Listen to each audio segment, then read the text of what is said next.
je vais répéter ce que je viens de dire un peu. Exactement. Okay. Là, on va faire comme si on ne se l'était pas dit. Puis... ben, je suis content qu'on fasse ça parce qu'on a eu de la misère à céduler. Là, fait que là, finalement, on a réussi à trouver un moment pour le faire. Fait que c'est cool. Je suis bien heureux. Ouais, moi aussi. Ben oui, ben t'as bien fait de m'écrire pour vrai. Tu m'as écrit, j'ai reçu ton message, puis je trouvais ça super cool comme proposition. Fait que j'ai fait comme, ben oui, on fait ça, man, pour vrai. Ça je suis un fan de podcast, puis je suis ça beaucoup. Je fais partie d'un podcast d'échecs aussi. J'ai commencé dernièrement un podcast d'échecs, puis je suis beaucoup les podcasts d'humour québécois. Très nice. Comme ton podcast, puis sous-écoute. Puis quelques autres, là, que j'aime beaucoup ça. Ça fait quelques années que je suis ça intensément. Donne des shout-outs aux autres podcasts que tu écoutes, puis plug le tien en même temps. On va commencer avec ça. Ah, ok, ouais. C'est pas tout à fait stable encore. Je n'ai pas trop à parler, mais je peux parler des projets que j'ai. Ouais, je pourrais en parler, ouais. Parfait. Ben, dans le fond, fait que Nicolas Soudre, tu m'as écrit suite à un épisode avec, je pense que c'est celui sur le e-sports, c'est ça? Ouais, c'est ça. Ouais. Puis tu m'as dit, moi, je suis coach en échecs. Je suis coach d'échecs, en fait, puis je suis maître national. Et j'ai fait, c'est fucking intéressant. Tu as aussi une formation en psychologie, tu étais intervenant pour des jeunes dans une clinique. Et là, tu m'as écrit, puis tu m'as dit, depuis que la COVID a commencé, les échecs ont vraiment comme monté en popularité. Vraiment beaucoup. J'ai fait quel sujet super intéressant que je connais pas en tout. Fait, je me suis dit, parlons-en. Puis je trouvais que tu étais bien placé pour en parler, justement. Là. Fait que là, explique-moi pourquoi la popularité des échecs a remonté. Parce que j'ai l'impression, moi, que c'est cyclique. Dis-toi que je connais rien aux échecs, à part j'ai écouté Bobby Fischer. C'est ça pour moi, les échecs. Je joue pas vraiment. Je connais les règlements, mais ça s'arrête là. Est-ce qu'il y a des cycles? On dirait que c'est comme des pauses. Des fois, c'est bien populaire, on l'oublie, puis après ça revient. Puis, tout le monde connaît Bobby Fischer. Hein? C'est comme aussi populaire que les Beatles dans les années 70. Bobby Fischer, l'Américain qui va jouer contre les Russes. Il y a eu plusieurs films sur sa vie. Bobby Fischer. Mais les échecs sont très, très populaires ces temps-ci, surtout en ligne, en fait, parce qu'on ne peut pas jouer en salle. Hein. Il y a quelques tournois en Europe avec des plexiglas et tout, mais les grands tournois open, là, en ce moment, il n'y en a pas. Il n'y en a pas au Québec, en tout cas. Tout est arrêté, évidemment. Ouais, tout est arrêté, fait que ça joue juste en ligne. Mais c'est quand même un jeu qui est bien pour jouer en ligne. Il y a des plateformes, puis on peut jouer en ligne quand même. Pourquoi la popularité a augmenté? Comme il y a un joueur qui s'appelle Nakamura, c'est un grand maître, meilleur joueur au monde aussi en ligne, numéro 1 au monde. Puis son stream est extrêmement populaire sur Twitch. Il y a des centaines de milliers de followers. Ça a popularisé les échecs à travers les autres jeux aussi. Des joueurs qui jouent à d'autres jeux sont intéressés aux échecs. Donc, il y a ça.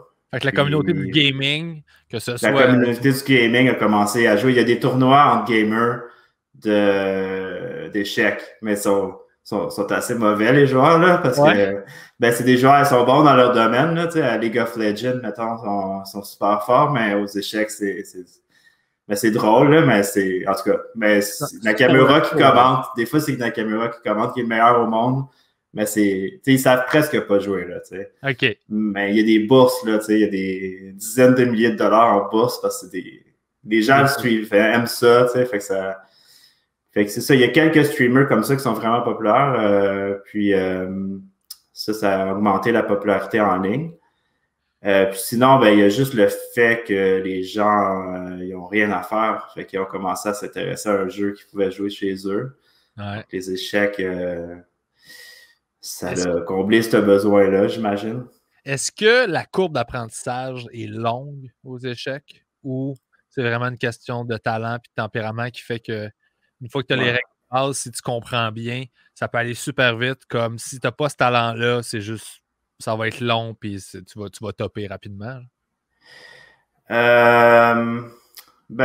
Oui, ça prend quand même du talent, ces échecs.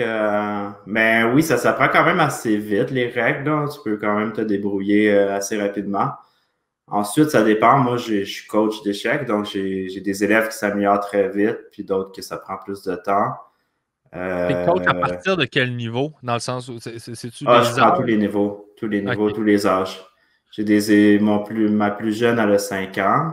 Wow. Puis elle est très forte, elle est championne nationale aux États-Unis, à Washington. Puis mon plus vieux, il a 77. J'ai des élèves. En fait, il y a un système de cotes là, aux échecs. Fait que j'ai des élèves qui ont carrément 0. Là. Ils commencent la base de la base. Puis j'ai d'autres élèves qui sont des experts, là, qui sont des joueurs expérimentés qui jouent depuis 10 ans, qui font des tournois. J'ai des jeunes aussi très talentueux qui sont en pleine progression, qui font des tournois. J'ai toutes sortes de demandes. Ça peut être des amateurs d'échecs qui veulent juste en apprendre un peu plus, qui veulent juste entendre quelqu'un qui connaît vraiment ça parler des échecs, puis ça les passionne, de parler de leur partie. J'ai toutes sortes de besoins. J'évalue les besoins des gens, là, selon... Tu t'ajustes en fonction. Ouais, je m'adapte beaucoup à chacun des élèves que j'ai, là. Très cool. Comment on classifie ça? C'est quoi, justement, tu disais 0, là, un élève qui ne connaît rien du tout. C'est quoi les classes pour les niveaux aux échecs? Comment ça fonctionne? C'est un système de cotes. Okay. Donc, au début, tu commences à 0, dans le fond. La moyenne de cotes sur chess.com, il y a 45 millions de joueurs. OK. Et la moyenne, c'est 900.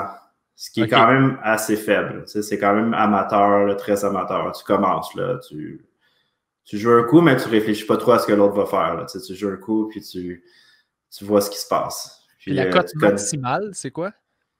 Nakamura, le joueur le joueur, il y a 3000 de cote environ. Mais la vraie cote, le champion du monde, c'est Magnus Carlsen. Ça, c'est la cote FIDE internationale qui joue over the board là, sur l'échiquier. C'est 2800, il y a 2880. Ça, c'est la plus haute cote que Bobby Fischer, il y avait 2800 environ. Donc, moi, je suis à 2300. Je suis un maître. Je suis quand même fort, mais je suis loin des meilleurs au monde. Là. OK, mais toi, quand tu dis que tu es maître, là, ça veut dire que là, il y a d'autres titres. Tu as maître, tu as grand maître. Ça me semble que je connais. C'est ça, grand maître, ouais. Il y a grand maître. Il y a, en fait, les deux titres, rappelle-moi, c'est maître international qui ferait que je fasse des normes dans les tournois internationaux en allant dans d'autres pays. Puis grand maître international ensuite. Il n'y en a pas beaucoup, ça, des grands maîtres. Il y en a peut-être 1000 dans le monde, des grands maîtres. Quand même, OK. Ouais, ça, pour avoir ça, il faut que tu fasses des compétitions qui sont... avec des normes, que tu peux gagner des normes. Donc, il doit y avoir d'autres grands maîtres dans le tournoi. Tu dois battre des grands maîtres, des maîtres internationaux. Puis là, il y a mettons, il faut que tu fasses 6,5 en 9 pour avoir ta norme. Selon les... 6,5 en 9, ça veut dire quoi, ça? Comment ça fait? 6 victoires. Ouais, c'est vrai, 6 victoires, une nulle, parce qu'il y a des nuls aux échecs. Tu peux faire des demi-points. Par exemple, si on se ramasse 3 contre 3 à la fin, c'est nul. Ou si on se propose une nulle. On pense que la position est égale, puis je te propose la nulle, l'autre accepte. Puis il y a ça. Les victoires, c'est 1 point. Les nuls, c'est une demi-point. Puis les défaites, c'est 0 point.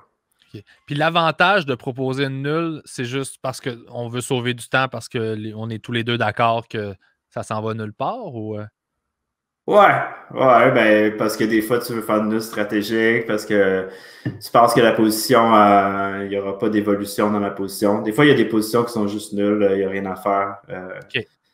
Il y a plusieurs façons de faire nul. Là. Tu peux répéter aussi la position 3 fois. Tu répètes la même position exactement, les mêmes coups 3 fois. Si la position se répète 3 fois, c'est parti nul aussi. OK, c'est parti nul comme automatiquement ou... Ouais, c'est nul automatiquement, ouais. OK, parce que tu as des arbitres qui surveillent. Ouais, tu as les arbitres ou sur Internet, il y a le programme est automatique. Là, quand la position se répète 3 fois, la partie arrête. OK. Ouais. Et parlons de ton parcours à toi. Les échecs, c'est arrivé où dans ta vie? Tu as commencé ça quand? À 10 ans.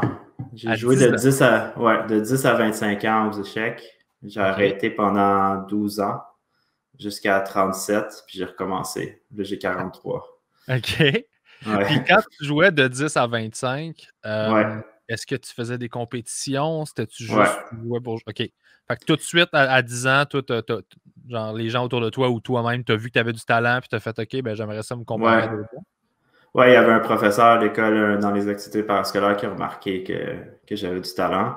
OK. Puis il a suggéré à mes parents de faire un tournoi. Puis là, j'ai fait des tournois. J'ai gagné mes 3 premiers tournois, je pense. Puis après ça, je suis devenu champion québécois de mon âge 2-3 mois plus tard. OK. Y a-tu une ligue au Québec de ça? C'est-tu. Ouais, c'est la Fédération québécoise des échecs, ouais. OK. Fait que ça, il y a des tournois qui sont organisés un peu partout au Québec. C'est-tu des tournois genre régionaux, locaux, après ça, c'est provincial, Ouais. canadien? Ben, il y a les tournois scolaires, tu sais, qui sont Cégep 1 et moins, que tu peux jouer dans les tournois scolaires avec des championnats canadiens, des championnats québécois, championnats nord-américains. Puis, tu as les tournois pour adultes. Mais là, les enfants peuvent aussi jouer dans les tournois pour adultes. Que ça, c'est... Il y a toutes sortes de tournois. Il y a des tournois, le championnat canadien fermé avec les meilleurs joueurs. Tu as des Open où est-ce qu'il y a 300 joueurs. Puis, il y a plusieurs classes. Donc, il y a la classe ouverte qui est la classe la plus forte, mais tu as aussi d'autres classes. Où est-ce qu'il y a des... Il y en a pour tout le monde. Là, il y a des joueurs moins forts que d'autres. Puis, C'est qui la première victoire que tu as eue quand tu étais le plus jeune, en fait? Là, je me demande juste, quand tu étais jeune, la première personne que tu as battue qui était vraiment plus vieille que toi dans une compétition, puis que tu as fait « Oh, OK! » Genre, que tout le monde était surpris un peu ou... Ben, j'ai battu mon prof de parascolaire assez rapidement. OK. Je jouais avec mon père, il jouait dans les tournois. J'avais battu mon père. OK, ton père jouait aussi dans les tournois d'échecs? Ouais, il jouait dans des tournois, ouais. C'est nice. Joueur amateur. Puis, je me souviens plus trop, là. Contre ton père. C'était comment, cette game-là, de jouer contre ton père dans un tournoi? Je m'en souviens plus beaucoup, là. J'avais peut-être 11 ans, 12 ans. Je sais pas. Je pense que je voulais gagner, là. J'étais quand même compétitif quand j'étais jeune. Ouais. Mais on était... Au début, mon père me battait, là, puis à un moment donné, j'ai commencé à le battre. On était à peu près le même niveau au début. OK. Puis, est-ce que de jouer contre un joueur souvent, comme là, dans ce cas-ci, c'est ton père, tu gagnes un avantage parce que tu vois comment le genre de move qu'il fait? Est-ce que c'est comme ça que la game se joue un peu? Quand tu joues contre quelqu'un, souvent, est-ce que tu vas voir des patterns qu'il y a? Ou ouais, quand même. On peut voir certains patterns dans les joueurs, ouais. On peut voir des faiblesses dans leur jeu. Un peu comme au poker, là, tu vas voir des faiblesses, comment si le joueur joue trop agressif ou... ouais, quand même. Mais c'est plus tu vas réagir au coup qu'il joue. Tu vas regarder sur l'échiquier puis tu vas essayer de trouver le meilleur coup par rapport à ce qu'il vient de jouer. Mais c'est vrai qu'il y a des ouvertures que certains joueurs vont jouer. Tu vas savoir un peu. Tu peux te préparer, par exemple, dans un tournoi contre un joueur parce que tu connais ses parties. Fait que tu regardes ses parties puis tu te prépares contre lui parce que tu sais qu'il joue telle ouverture et tout ça. Okay. Fait que oui, il y a quand même... oui, tu peux quand même voir des patterns dans certains joueurs. Mais sinon, tu es pas mal sur le board en réaction à ce qui se passe concrètement puis essayer de calculer les moves à l'avance. Puis, Ouais, c'est ça. C'est en réaction à ce que l'autre joue pas mal, ouais. Est-ce que, parce que de ce que je sais, les échecs, c'est un jeu d'anticipation un peu de tous les scénarios potentiels par rapport à ce qui se passe en ce moment, d'évaluer toutes les possibilités puis de prendre la meilleure décision. Combien de coups à l'avance, genre les meilleurs au monde, sont capables d'essayer de prédire? Ben ça, c'est surestimé par les gens. Là. Les gens ils pensent que les grands maîtres ils vont calculer 25 coups à l'avance. Ça peut arriver si il y a des séries de coups forcés, des fois, qui peuvent aller très loin. Ça s'appelle le calcul, là, de calculer très loin dans ta tête. Ça va être plus dans les parties lentes, parce qu'on a du temps pour calculer. Tu sais. Sur Internet, c'est plus des parties rapides qu'on joue. Tu sais. Moi, je joue des parties de 3 minutes chaque. Fait que, avec 3 minutes chaque, tu n'as pas trop de temps de calculer. Tu sais. Tu peux calculer un peu, mais c'est plus de la reconnaissance de patterns. Tu sais, c'est des tactiques qu'on appelle. Fait qu'on voit des patterns, puis on les reconnaît dans des positions. Fait que c'est des séquences de peut-être 3 coups, 2 coups, 3 coups, 4 coups des fois. Mais oui, il y a des longs calculs. Il y a des joueurs qui sont très, très forts en calcul. Mais c'est pas juste le calcul des échecs. Il y a beaucoup d'aspects. Mais il y a des joueurs, qui sont reconnus mondialement pour être les meilleurs calculateurs. Là. Ils vont calculer des très longues séquences de coups. Mais les coups forcés, comme tu dis, c'est quoi un coup forcé? C'est que tu mets l'autre dans une position où il n'y a pas le choix de faire un seul move? Ouais, ça, c'est pas mal ça. C'est une bonne définition. C'est que, mettons, tu vas mettre l'échec au roi. Tu vas mettre le roi est obligé de bouger parce qu'il est en échec. Fait que là, tu vas savoir qu'il va faire ce coup-là, puis là, tu vas pouvoir prévoir l'autre coup. Mais si le joueur a 4-5 possibilités, ben là, l'arbre, il devient immense parce que là, il peut faire ça, ça ou ça. Fait que là, sur le premier coup, je peux faire ça, ça. Tu comprends? L'arbre, il devient... Fait que c'est impossible de calculer 12 coups dans ces arbres-là. Mais si c'est une longue séquence forcée, là, ça se calcule très loin. Mais des fois, c'est plus dur de calculer 4 coups que de calculer 14 coups dans une position parce qu'il y a tellement de possibilités. Ça devient plus des aspects positionnels du jeu, de savoir comment bien placer ses pièces dans la position. Donc, il y a des aspects plus tactiques, où est-ce que là, on reconnaît des patterns, puis il y a des aspects plus positionnels, que c'est savoir où bien placer ses pièces dans le jeu.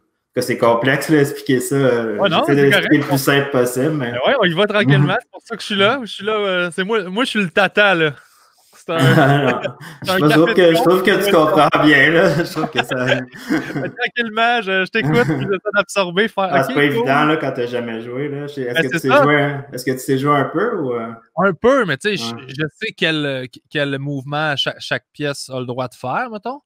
Mais il y a des affaires que je ne sais pas tout le temps, tu sais, de... Un moment donné, je voyais un move qui était... mais ça, on y reviendra, parce que c'est une question avant. Tu sais, que genre, quelqu'un switchait, je pense, sa dame. Le roi. Le rock.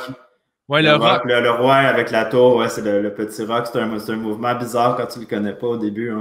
Ouais, je suis ça. Ça s'arrête là, ce que je sais. Mais tu sais, j'ai jamais vraiment exploré ça. Fait que je connais la base, mais c'est tout. Là.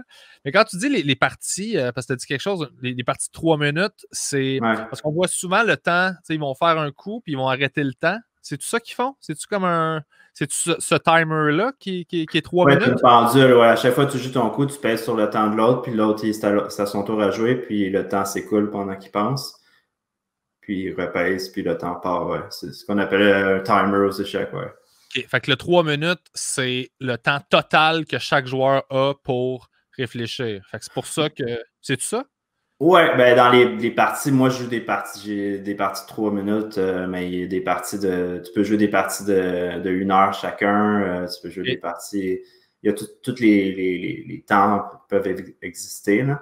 Donc, ouais, les parties les plus rapides, c'est 1 minute chacun. Ça, c'est ce qu'on appelle des bullets. C'est extrêmement rapide, tu n'as pas du tout le temps de réfléchir. Puis les parties les plus lentes, c'est 2 heures chacun environ. Plus, il y a d'autres temps qui se rajoutent après, mais c'est des parties qui peuvent durer 6 heures environ. Ça, c'est des parties d'échecs classiques. Évidemment, la qualité des parties est mieux là, que si on joue des 1 minute. Parce que tout le monde a le temps de réfléchir, c'est ça. Fait que dans les grands tournois internationaux et tout ça, est-ce qu'il y a un standard de game de c'est ce temps-là que c'est? Ouais. Ben, sur l'échiquier, c'est plus des parties classiques, quoi, qu'il y a des parties de blitz aussi, puis des rapides. Ça s'en vient de plus en plus vers ça, blitz rapide. Les gens aiment mieux regarder ça. Mais, ouais, c'est plus, il y a plus d'action, là, ça va vite. Mais en classique, il va toujours avoir des tournois classiques, je pense, là. Puis, ouais, c'est ça. Puis, mais sur Internet, c'est vraiment plus la tendance vers le rapide blitz, là. Parce que je suis pas sûr que c'est quand même dur de rester concentré 6 heures de temps devant ton écran.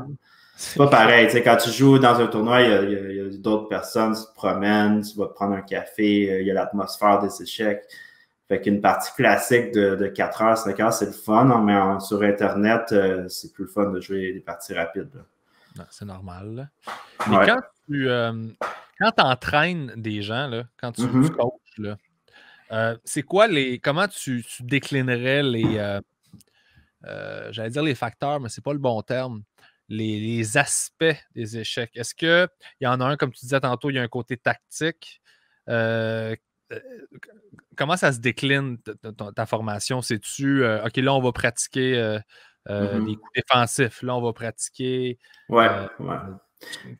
C'est ça. C'est exactement ça. Ben, je fais des thèmes. Par exemple, aujourd'hui, on va voir les principes d'ouverture. Fait que il faut bien développer ses pièces. Il faut sortir ses pièces au début. Puis là, je vais montrer, il faut prendre le centre. Donc, je vais expliquer les concepts. J'ai une plateforme de jeu en même temps. Donc, je bouge les pièces en même temps que j'explique le thème. On regarde des exercices, on fait des exercices. J'explique, j'analyse des parties qui ont joué aussi. Je vais prendre des parties qui ont joué en ligne, puis je vais les analyser avec eux, voir quelle erreur ils ont faite ou quel bon coup ils ont fait. Le positionnement. Est-ce qu'il y a des règles de base comme de positionnement? De genre. Oui, il y a des concepts à respecter quand même, ouais. Mais il faut savoir placer le bon concept au bon moment. C'est ça qui est difficile. OK. Pour les départs, mettons, pour l'ouverture, c'est pas toujours, t'es mieux de prendre le centre. Ah ouais, ça c'est un concept. Le prendre le centre, c'est quand même important comme concept. Il faut le respecter. Okay. Mais ouais, c'est ça. Ouais, il faut comprendre, il faut bien intégrer la base pour aller plus loin après. Je vais répéter avec les joueurs débutants, je vais répéter beaucoup la même chose jusqu'à temps que ça soit intégré. Puis je vais l'expliquer théoriquement, mais après ça, on va le pratiquer aussi, on va le mettre en pratique, puis essayer d'intégrer dans sa pratique ce qu'on a appris ensemble. OK. Puis cette base-là, les grandes lignes de la base, c'est quoi? Toi, tu dois être habitué de les répéter, là. Mais... je montre toutes les tactiques de base. Là. Il y a des thèmes tactiques comme par exemple le fork, là, c'est la fourchette, c'est d'attaquer avec un cavalier, une dame puis un roi en même temps ou attaquer 2 pièces en même temps. Il y a des tactiques comme ça que j'apprends. Bien développer ses pièces aux échecs, c'est vraiment important. Des principes. Bien développer ses pièces, ça veut dire quoi? Ça veut dire bien tout sortir ses pièces avant d'attaquer, tu sais, comme tu as tes fous, tes cavaliers, de roquer, justement, comme on disait tantôt, de mettre son roi en sécurité. Puis là, une fois que toutes tes pièces sont bien placées, là, tu peux commencer à essayer d'attaquer ton adversaire. Okay. Mais des fois, les gens, ils essayent d'attaquer trop vite. T'sais. Ils vont prendre juste une pièce, puis là, ils vont attaquer avec leur pièce, mais ils ne peuvent pas attaquer une armée au complet avec juste une pièce. Okay. Donc, c'est des choses comme ça que j'explique. J'ai plein de métaphores pour essayer de rendre ça plus facile, ouais. Mais je m'adapte beaucoup aux gens, je m'adapte beaucoup à celui qui est devant moi aussi. Fait que je vais essayer de voir ce qu'il ne comprend pas, puis là, je vais lui expliquer de plein de façons différentes jusqu'à temps que ça rentre. OK. C'est quoi les erreurs les plus communes que tu vois chez les débutants? Quelque chose que les gens font tout le temps, là, ou la plupart du temps, des erreurs qu'ils font, comme là, tu m'as nommé, d'aller sortir juste une pièce. Quand tu dis sortir une pièce, j'imagine que c'est prendre les pièces qui sont en arrière des pions. Puis les fous, les cavaliers, puis attaquer, mettons, avec juste un fou et un cavalier, l'armée au complet de ton adversaire. Ça, puis ils donnent beaucoup de pièces, des pièces en un coup. C'est-à-dire qu'ils mettent leur pièce sur une case, puis ils ne voient pas qu'il est attaqué. Fait que là, la pièce, il perd sa pièce. OK, fait qu'il ne voit pas qu'en se mettant là, automatiquement, il va la perdre parce qu'il est en il va se faire manger sa pièce, ouais. Ça arrive quand même souvent. Okay. Ça, tant que ça, c'est pas réglé, on essaie de focaliser sur il faut visualiser que sa pièce va aller là avant de la jouer, tu sais, donc il faut pas... Mais c'est ça. Ça, c'est le problème majeur, là, en premier à régler. C'est de projeter dans l'avenir, dans quelle position ça va te mettre de placer ta pièce là. Ouais. Puis essayer de penser à ce que l'autre va faire le coup d'après. J'essaie de montrer des combos, en fait. C'est comme un peu à Street Fighter, là. Il y a des combos, ou à Mortal Kombat, c'est ça, je montre les combos, là, tu sais. Il y a des combos à intégrer dans ton jeu. Tu sais. C'est pas juste un coup, les échecs. C'est un coup, le coup de ton adversaire, puis ton coup après. Donc, j'essaie d'intégrer ça dans le jeu. C'est un processus de pensée à intégrer. Des fois, c'est difficile parce que le joueur, ça fait 5 ans qu'il joue de la même façon. Puis là, je veux changer sa pensée. Il est un peu résistant à ça, mais c'est ça, c'est la façon qu'on peut s'améliorer. Puis pour faire ça, est-ce que tu vas jouer contre lui, puis juste le mettre dans la position où il faudrait qu'il change son comportement, puis tu vas juste tout le temps le mettre dans un coin pour qu'il accepte? Ouais, je vais faire des mises en situation. Des fois, je fais un peu de live coaching aussi, où est-ce qu'il peut jouer contre le joueur, je vais lui expliquer quoi faire. Je peux... c'est ça, on va recréer les situations, où est-ce que... Puis là, après ça, on analyse les parties qu'il a jouées dans la semaine, fait que, j'en choisis une. On choisit une partie qu'on analyse, puis on voit s'il a fait des erreurs. Donc, Puis il y a aussi des entraînements là, que je donne. Il y a des sites pour s'entraîner pendant la semaine. S'il veut ça. Ouais, parce qu'une heure, lui, il prend, mettons, 1 heure de coaching par semaine, mais en même temps, je veux qu'il s'entraîne un peu. C'est ça. Très cool. Puis comment ça a commencé le coaching pour toi? C'est venu quand dans ta vie? J'ai enseigné un peu quand j'avais 20 ans dans les écoles en parascolaire. J'enseignais des cours de groupe. OK. Puis j'ai arrêté. Puis là, ça doit faire environ... Je pense que ça fait 4 ans que j'ai recommencé vraiment sérieusement à enseigner. Puis là, ça fait à peu près un an et demi que j'enseigne vraiment intensément. C'est ça. Tu me disais que cette semaine, tu as fait 27 heures de coaching. 27 heures de cours, ouais. C'est quand même pas mal. Ça doit brûler psychologiquement. Ouais, c'est quand même le fun, mais oui, ça fait beaucoup d'ordinateurs. Ça, c'est le désavantage. L'avantage, c'est que je suis chez moi, puis je peux construire mon horaire autour de ça. Ouais. Donc, je peux faire mes autres activités, puis je peux aller faire des tâches là, si j'ai une demi-heure entre deux cours. Ben oui, je suis quand même assez heureux de ce que je fais en ce moment. Très cool. Puis, étant donné, j'imagine que là, que tu sois maître national, ça te donne une crédibilité qui... Ouais, c'est sûr. Ouais, j'ai mon titre, j'ai mon profil, là, j'ai un angle psychologique aussi. Donc, je suis spécialisé avec les enfants. Je parle en français puis en anglais. Donc, ça aussi, c'est un avantage. Parce qu'il y a des centaines d'autres coachs. Hein, je ne suis pas le seul à coacher. Mais il y a des millions de joueurs aussi. Donc, les gens, ils magasinent, là, regardent le profil, puis là, ils m'envoient un message sur chess.com. OK, puis, c'est sur chess.com que ça se fait. C'est le plus gros site au monde. OK. Puis, c'est ça, ils m'envoient un message, puis là, je leur dis mon tarif et tout ça. Je leur dis c'est quoi que je fais comme coaching. Si ça les intéresse, ben, ils essayent avec moi. C'est cool, ça. T'as-tu du monde de partout dans le monde? Ouais. Ben, surtout aux États-Unis, Canada. Là. Mais j'en ai quelques-uns en Europe, aussi, en Angleterre. Ça t'es-tu déjà arrivé que tu as battu quelqu'un en ligne, puis après ça, il t'a parlé pour faire, man, veux-tu m'apprendre? Du monde qui m'insulte, des fois, ouais, ça arrive, ouais. Ah, il y a du monde qui t'insulte, ah ouais, OK. Ouais, quand on joue, ouais, ça peut arriver, ouais. C'est des gens, j'en ai un hier qui m'a insulté, qui disait que je ne savais pas jouer. Puis... Ouais, ça arrive des fois, là. Tu l'as-tu battu ou t'as perdu? Ouais, j'avais gagné, mais j'avais été un peu chanceux. Mais... OK. J'ai gagné au temps, mais j'avais pas une bonne position. Mais là, ça arrive tout le temps, ça, quand tu joues des 3 minutes, il y a beaucoup le facteur temps. Ben ouais, ça arrive, mais c'est quand même assez rare quelqu'un. Mais est-ce que ça arrive que tu joues contre quelqu'un puis que lui, il veut après ça, il aimerait ça que tu le coaches? Prendre des cours? Ouais. Ben, j'ai pas vraiment, mais parce que je joue avec des joueurs de ma cote, tu sais. Parce que vu que j'ai comme en ligne, j'ai environ 2500 de cote, fait que je joue comme des 2400 à 2600 à peu près. Si je vais jouer contre le même range de cote que moi, il m'apparie avec des joueurs de ma force. Okay. Par contre, des fois, je fais des apparitions dans des tournois québécois en ligne. Okay. Puis là, j'ai eu quelques élèves comme ça parce que ils ont remarqué, puis ils ont entendu de bouche à oreille que je donnais des cours aussi. Fait que j'ai quand même une réputation au Québec aussi. Là.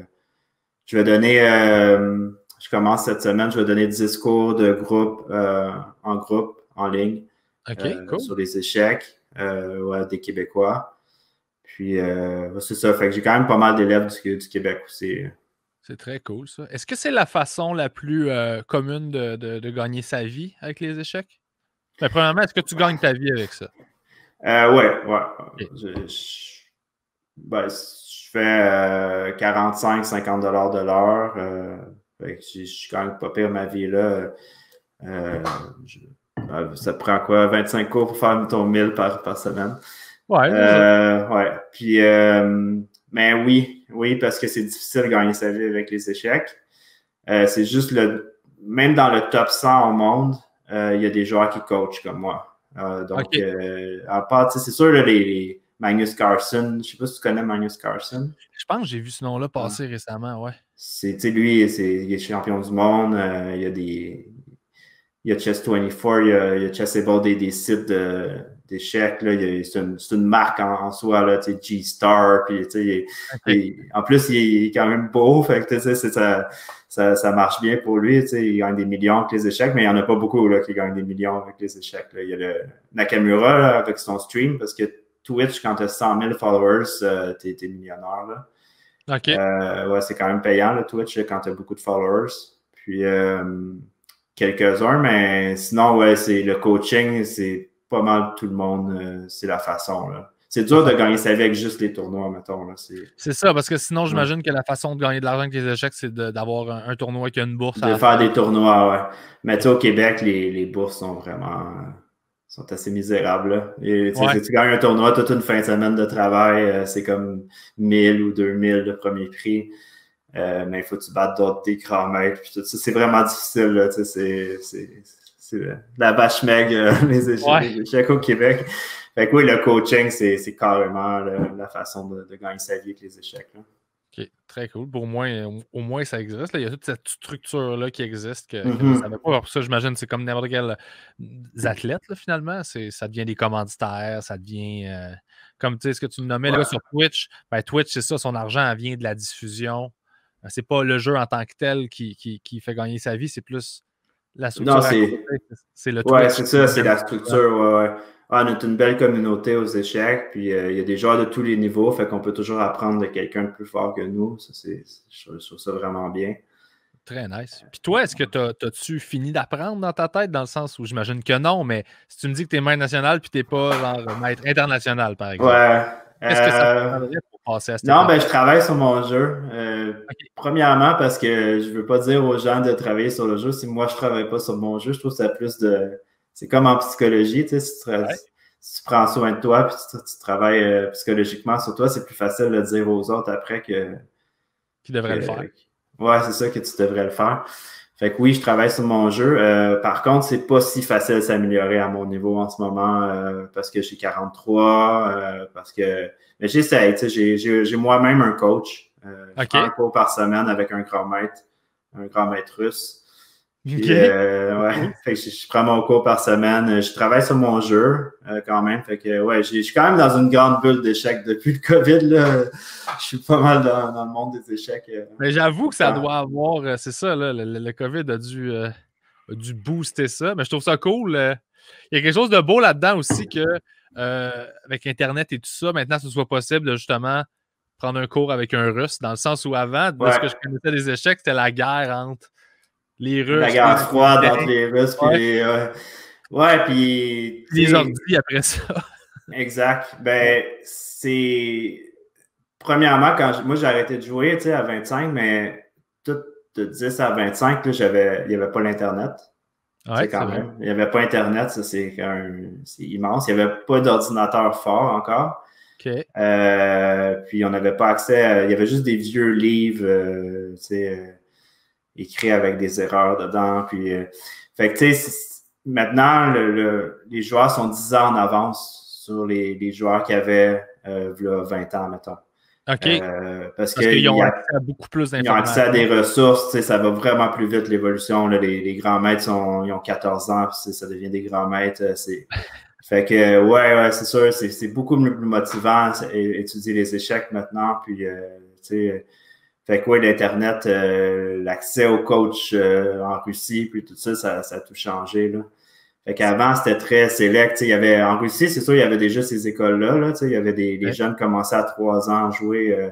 Il y avait moitié école, moitié échec. Fait que ça commençait très jeune. Mais on n'avait pas cette culture-là avant, mettons. Mais là, maintenant, c'est ça. Il y a plus d'accès aux ressources. OK. Est-ce qu'il y a une nation, justement, qui est considérée comme étant les meilleurs? C'est eux autres qui produisent pas mal les meilleurs joueurs d'échecs. Ça a été longtemps considéré comme par les Russes. Ouais. Mais là, maintenant, c'est plus vraiment les Russes nécessairement. Là.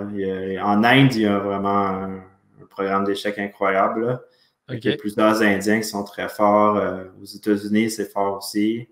Au Canada, on a quand même des très bons joueurs aussi. Au Québec, on n'a pas une très bonne fédération, mais on a des dans le sens qu'on n'organise pas assez de tournois, puis il n'y a pas assez de bourses pour les jeunes prodiges au Québec. Là. Ouais, pour les soutenir puis les encourager à continuer, j'imagine. Ouais, c'est ça. Aux États-Unis, mettons à Saint-Louis, ils ont un mécène là, c'est un milliardaire, puis il investit dans les échecs, puis là, il y a beaucoup de ressources pour les jeunes espoirs. Mais ici, on en a moins.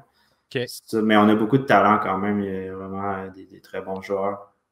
Est-ce qu'il y a quelqu'un ici qui t'a vraiment impressionné? C'est qui la dernière personne que t'as vraiment fait? Wow, OK, tu sors de où? Ne serait-ce que parce que ça faisait pas longtemps qu'il jouait puis il était déjà super avancé ou parce que tu étais comme je t'ai jamais vu puis tu sors de où? T'as-tu des genres de il y a plusieurs jeunes qui m'impressionnent vraiment au Québec. Là. Il y a Maëlie Jadouellette, c'est championne et grand maître féminine, championne canadienne, toute catégorie. Puis quand elle a gagné le championnat canadien, elle avait 15 ans, je pense. Vraiment impressionnante comme petite fille.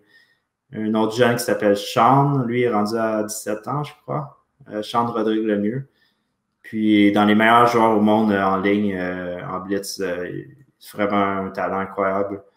Fait que oui, j'apprends beaucoup des jeunes. Je trouve ça fascinant comment les jeunes sont forts. Ils partent avec l'apprentissage qui a été fait avant eux. Il y a quelque chose de le fun là-dedans.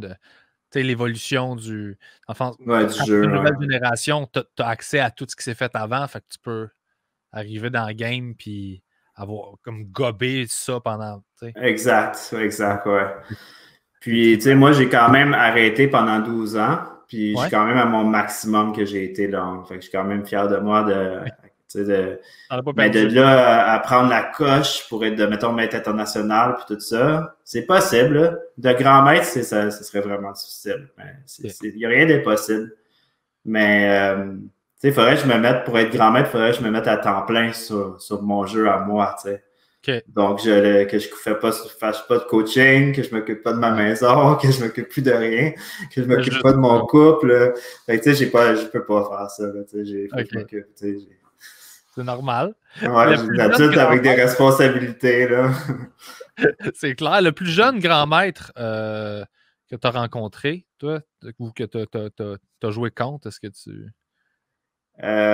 j'ai joué contre un jeune, là, il est plus jeune, mais Thomas Roussel-Rosemont, j'ai joué avec lui quand il avait 12 ans.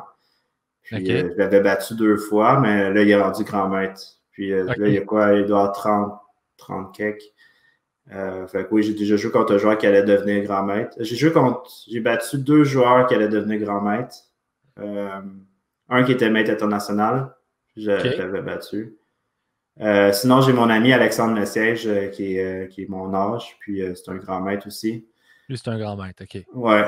À quel âge? Il y a une limite d'âge à laquelle tu peux, dans le sens où ça arrive-tu des enfants de 12 ans qui sont grands maîtres parce que ils sont déjà rendus là? Ça existe-tu? Ouais. Je pense que si je me trompe pas, le plus jeune, il a 13 ans en ce moment. OK. Quand même. C'est incroyable. Ouais, c'est fascinant. Ouais, ils ont des. Ouais, vas-y. J'allais dire, quand tu enseignes, là, parce qu'on parlait de psychologie tantôt, étant donné que toi, tu baignes dans les deux mondes, je trouve ça intéressant d'avoir ton analyse par rapport à qu'est-ce que les échecs peuvent avoir comme impact positif dans le développement d'un jeune, justement, point de vue psychologique. Ouais, c'est sûr. Ça aide beaucoup les jeunes sur plusieurs points de vue. Par exemple, les enfants qui ont un TDAH, ça peut les aider à se concentrer, à prendre des décisions. Il faut qu'ils fassent des choix. Il faut qu'ils soient patients. Il faut qu'ils attendent que l'autre joue. Ça prend de la patience. Moi, selon... Tu as une relation avec ça? Ouais, d'être dans la conscience, d'être en pleine conscience pendant qu'on joue. Puis, je travaille l'anxiété et performance, entre autres, de certains enfants pour les tournois. Là, je vais travailler sur la peur de faire des erreurs qu'ils ont de respirer avant de prendre les grandes respirations avant de jouer. Les pensées qui peuvent les envahir pendant qu'ils sont en train de jouer. Puis c'est un jeu aussi, tu sais, fait que tu apprends la logique aussi. Il y a vraiment beaucoup d'aspects, la mémoire, tu sais, il faut mémoriser certaines choses. Moi, je trouve que les échecs devraient être intégrés dans le programme des mathématiques à l'école. Je trouve que c'est une bonne façon d'apprendre la logique. Peut-être plus le fun qu'apprendre des formules d'algèbre. Ouais. Fait que si les jeunes ils aiment ça en général, les échecs, c'est comme... Puis psychologiquement parlant, c'est ça, là, tu l'abordes un petit peu, je trouve ça intéressant. Tu dis l'anxiété de performance, les idées qui peuvent venir les parasiter. C'est tous des trucs que tu travailles avec eux autres, de se calmer avant de faire un jeu, de justement respirer pour te calmer, te grounder dans le moment, puis avoir les idées plus claires. Oui. J'essaie d'évaluer aussi si c'est vraiment une passion pour eux, si c'est vraiment important pour eux jouer aux échecs. Parce que des fois, c'est plus les parents qui vont pousser l'enfant. OK. Fait que l'enfant il est plus ou moins motivé, tu sais. Ça, je peux l'adresser aussi que ça m'est déjà arrivé là, que je vais dire aux parents je suis pas sûr que votre enfant aime les échecs. Là. Tant que ça, ouais. Ouais, je suis authentique. Là. Je veux dire, j'aime pas ça enseigner à un enfant. C'est déjà arrivé, là, le parent, il veut absolument que l'enfant, mais ça marche pas. Là. Il faut que tu sois. Pour réussir dans quelque chose dans la vie, il faut être passionné. Il faut que ça soit vraiment important, il faut que ça soit dans tes valeurs. Donc, j'évalue ça, là, si c'est vraiment dans ses valeurs. C'est quoi qui aime des échecs? C'est le même un peu, la même façon que les coachs de sport, là, finalement. Oui, exactement. Ouais. Juste que c'est appliqué aux échecs au lieu d'appliquer à... Ouais. C'est intéressant.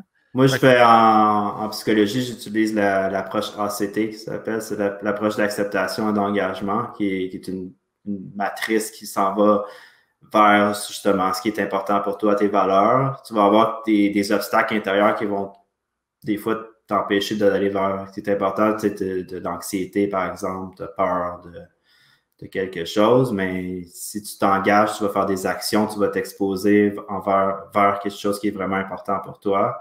Ou des fois, tu vas faire des actions qui vont t'éloigner de ça. C'est d'être conscient, d'être au milieu de ça, d'observer ce qui se passe, puis d'être conscient de tout ce qui se passe. C'est de t'exposer. Ouais, je considère que c'est quand même important d'aller vers ses valeurs dans la vie. Là. Absolument. Puis avec les échecs, tu es en mesure d'aller pousser ça, puis c'est un bel outil pour réussir justement à intégrer ces notions-là chez des jeunes. Tu sais, quand je fais de l'intervention à la clinique, je n'utilise pas nécessairement les échecs, mais j'utilise beaucoup les jeux parce que je trouve que les jeux, c'est vraiment je sais pas comment dire, là, mais c'est vraiment on peut vraiment parler avec l'enfant à travers le jeu, tu sais, à travers la symbolique des jeux. Fait que j'ai plusieurs jeux. Mais il y a un jeu d'échecs aussi au cas que l'enfant s'intéresserait. Fait que c'est lui qui choisit le jeu qu'il veut jouer. Tu sais. Puis moi, à travers le jeu, je vais parler des émotions, de l'anxiété, de la pleine conscience, puis tout ça. Puis, mais les échecs, c'est vraiment parce qu'ils prennent des cours d'échecs. Tu sais. Je veux dire, ils demandent pour des cours d'échecs. Mais des fois, je remarque que l'enfant, il a de l'anxiété de performance pour les tournois. Fait que là, je vais travailler l'anxiété de performance avec lui. Mais à la base, c'est des cours d'échecs. Tu sais, mais j'intègre la psychologie quand même dans les échecs. La psychologie va être présente qu'on le veuille ou pas. Là, fait que tant mieux si tu as ces outils-là pour en plus être en mesure de mieux répondre à leurs besoins. Là. Je pense que la psychologie est dans tout. Là, dans le sport, entre autres. Il y a toujours un peu de psychologie. Puis toi, dans ta vie personnelle, les échecs, parce que là, tu as pris une pause de 25 à 37, tu me disais? Ouais. T'étais-tu juste écœuré de jouer? C'est quoi? T'avais fait le tour? Ça te tentait plus? J'étais joueur de poker professionnel de 25 à 37. J'ai découvert le poker, puis j'avais retrouvé une façon de faire des sous avec un jeu. Fait que j'ai eu une période que je joue au poker. Pas la meilleure période de ma vie, pour être honnête. Là. J'ai une période un peu difficile. J'avais des mauvaises habitudes. Ouais, ça doit être difficile, honnêtement, là, psychologiquement, ce monde-là, puis la part du gain, puis le... Ouais, j'avais quelques dépendances, mais je gagnais ma vie avec ça, mais j'avais des mauvaises habitudes en même temps. Puis, ça a été une période un peu difficile. Puis là, après ça m'a motivé à aller retourner à l'université. Je suis retourné à l'université en psychologie à 37 ans. Puis là, j'ai fait un bac en psychologie. J'ai fait un certificat en intervention. Ensuite, j'ai fait 3 ans. J'ai fait 2 ans à la maîtrise. Puis là, je fais des formations encore en psychologie. Donc, j'ai essayé de rentrer 2 fois au doctorat, mais j'ai pas réussi. OK. J'ai pas réussi à trouver le prof. J'ai un peu abandonné ça. Mais c'est pas grave. Le prof qui a le goût de backer cette recherche. Là, puis ouais, je me suis découragé. Là, c'est vraiment beaucoup d'études. Puis, mais de toute façon, là, j'ai mon environnement pour faire de l'intervention avec une équipe. Dans le fond, ma conjointe est doctorante en psychologie, bientôt psychologue, puis elle a sa propre clinique de psychologie avec une équipe de... Il y a 12 autres professionnels dans l'équipe, des travailleurs sociaux, des psychoéducateurs. C'est une clinique à Sainte-Adèle, ça s'appelle la clinique de psychologie des Laurentides. Cool. Puis, moi, mon rôle, c'est d'être intervenant puis travailler sous des plans d'intervention. Donc, par exemple, ma conjointe va évaluer les enfants, voir s'ils ont, par exemple, une douance, un TDAH. Puis là, on va voir, mettons, OK, toi, tu vas travailler sur l'anxiété de l'enfant avec là, je lui présente qu'est-ce que je vais faire. Puis, je travaille avec des équipes. Des fois, le psychoéducateur va faire plus de coaching familial avec les parents, tout ça. Je trouve que ça m'enlève un peu de pression là, d'être dans ce rôle-là. Puis je peux m'occuper de mes échecs aussi.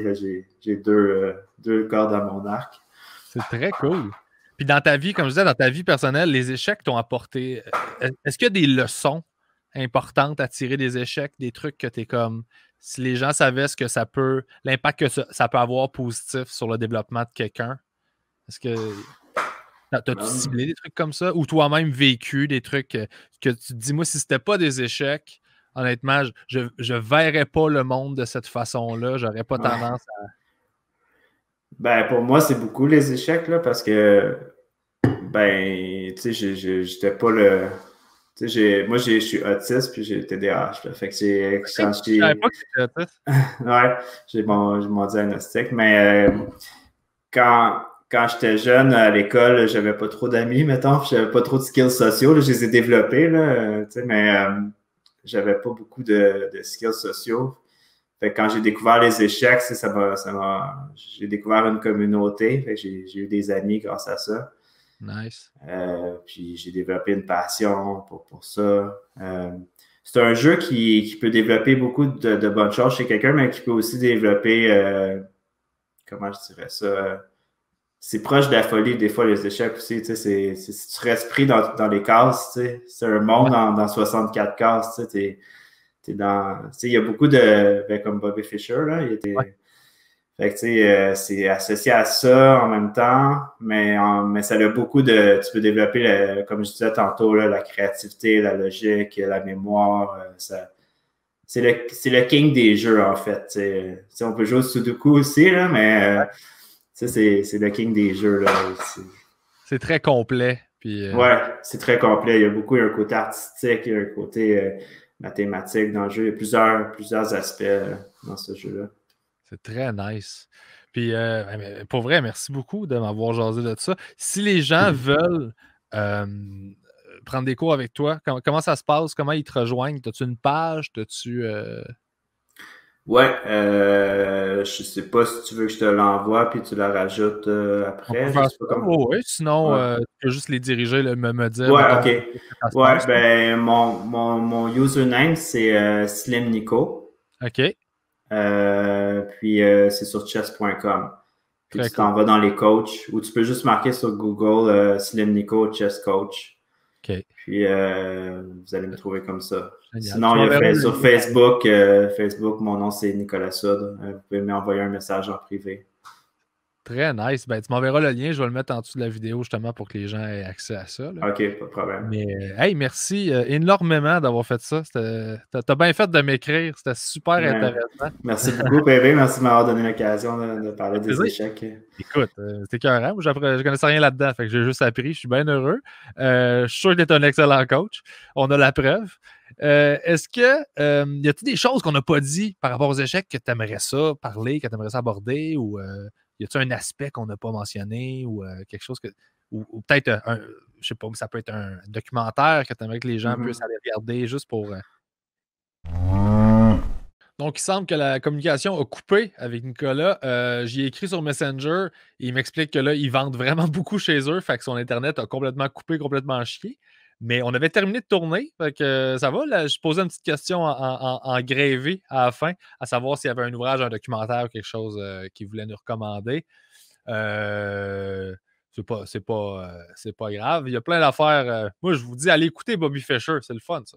Sinon, il y a plein de documentaires sur les échecs qui sont bien intéressants. J'espère que vous avez aimé ça. J'espère que vous avez trouvé ça aussi intéressant que moi. J'avais aucune idée qu'il y avait des coachs d'échecs. C'est pas un monde du tout que je connaissais. Fait que merci beaucoup d'avoir été à l'écoute. Encore une fois, si vous avez des suggestions d'invités de Curieux Rivard, comme ce que Nicolas a fait, il m'a juste écrit, puis j'ai trouvé ça super intéressant. Ben, n'hésitez pas à m'écrire, j'adore ça vous lire. C'est tout le temps le fun de vous jaser en privé. Fait que merci d'avoir été à l'écoute, puis passez une belle semaine, puis on se revoit la semaine prochaine. Salut tout le monde!